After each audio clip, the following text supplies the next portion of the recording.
طارق بن زیاد اسلامی تاریخ کے ان نامور جرنیلوں میں سے ایک ہیں جنہوں نے اپنی بہادری، حکمت عملی اور قائدانہ صلاحیتوں سے تاریخ کے دھارے کو بدل دیا۔ ان کی زندگی اور فتوحات، خصوصاً ہسپانیہ انڈلس کی فتح، اسلامی تاریخ میں ایک سنہری باب کے طور پر درج ہے۔ طارق بن زیاد کا تعلق بربر قوم سے تھا، جو شمالی افریقہ میں آباد ایک بہادر اور جنگجو قبیلہ تھا۔ وہ اموی خلافت کے تحت خدمت انجام دیتے تھے اور ان کی جنگی صلاحیتوں کے باعث انہیں جلد ہی ایک اہم مقام حاصل ہو گیا۔ اموی گورنر موسیٰ بن نصیر نے ان کی صلاحیتوں کو پہچانتے ہوئے انہیں ایک مضبوط فوجی کمانڈر بنایا۔ 711 عیسوی میں اموی خلافت نے ہسپانیہ کو فتح کرنے کا منصوبہ بنایا۔ اس وقت ہسپانیہ پر راڈرک نامی ظالم اور نااہل حکمران کی حکومت تھی، جس کے خلاف مقامی لوگ بھی بغاوت پر آمادہ تھے۔ موسیٰ بن نصیر نے طارق بن زیاد کی قیادت میں 7000 فوجیوں پر مشتمل ایک لشکر کو روانہ کیا۔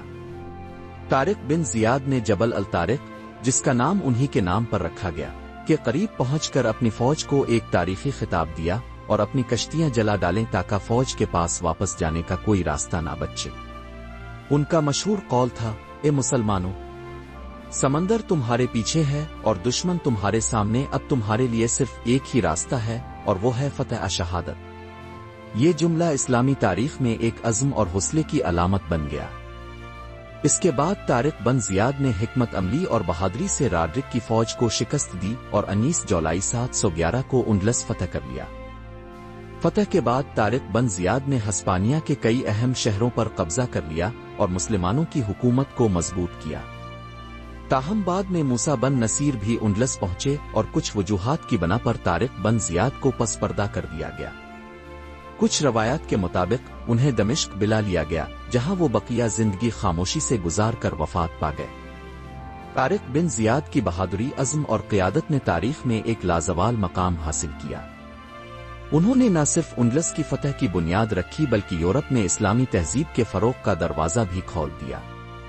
آج بھی ان کا نام جرأت، استقلال اور قائدانہ صلاحیتوں کی مثال کے طور پر لیا جاتا ہے۔ جی ہاں دوستو، امید ہے کہ آپ کو یہ ویڈیو بہت پسند آئی ہوگی۔ اگر آپ کو یہ ویڈیو اچھی لگی ہو تو براہ کرم اسے لائک کریں، اپنے دوستوں کے ساتھ شیئر کریں اور ہمارے چینل کو سبسکرائب کرنا ہرگز نہ بھولیں۔